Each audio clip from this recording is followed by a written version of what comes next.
Today, we're going to analyze this stock and see whether right now is a good time to invest in the company for the long term. First, let's see if there's a good business behind the stock. We'll look at 14 metrics as we compare its business against those that make up the S&P 500. The first set of metrics deal with the company's financial health, with its projected earnings growth for the next 5 years, its profit margins, its effectiveness, which looks at the company's returns on equity, assets, and invested capital, and then the employee value, which looks how much value the average employee adds to the business. You can see the values for each of these metrics, as well as the point totals awarded in the bubbles.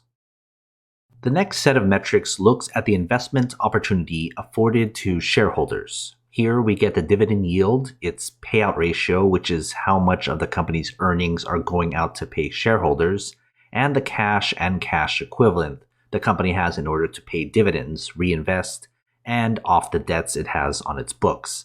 Again, you can see the values for each metric as well as the points given for each. This third set of metrics deals with the valuation of the company's stock based on its business. Think of the P/E ratio as a measure of speculation around the stock. We want them low. The PEG ratio adds earnings growth with the P/E ratio. Then the 200-day simple moving average is the average stock price over that period. We want that low because it means we have a cheaper stock price. And then short float is basically how bearish other investors think of the stock. For these 4 metrics, we want the values to be as low as possible. That will give us a higher point total within the bubbles. And the fourth set of metrics look into other relevant data.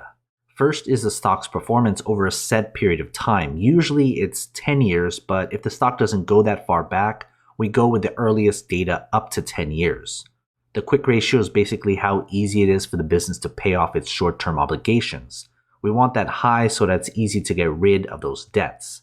And then Wall Street is the average consensus rating Wall Street analysts give the stock, from a strong buy of 1 to a strong sell of 5. Again, the better values get a higher point total. Adding everything together, we divide the points awarded by the maximum points possible, which is 70. That gives us the business grade for the company, as well as the S&P 500 as a comparison. We want the business grade to be above 50, but more importantly, we want a business grade that's better than the S&P 500. But of course, we can't forget about the fair price and whether it's the right time to buy the stock. I use a discounted cash flow model taking into account a 10% margin of safety. That translates into the company's fair price and how many percentage points above or below its current price the stock is. When we compare those numbers with the table below, we can see where the company's stock lies in its intrinsic value spectrum right now.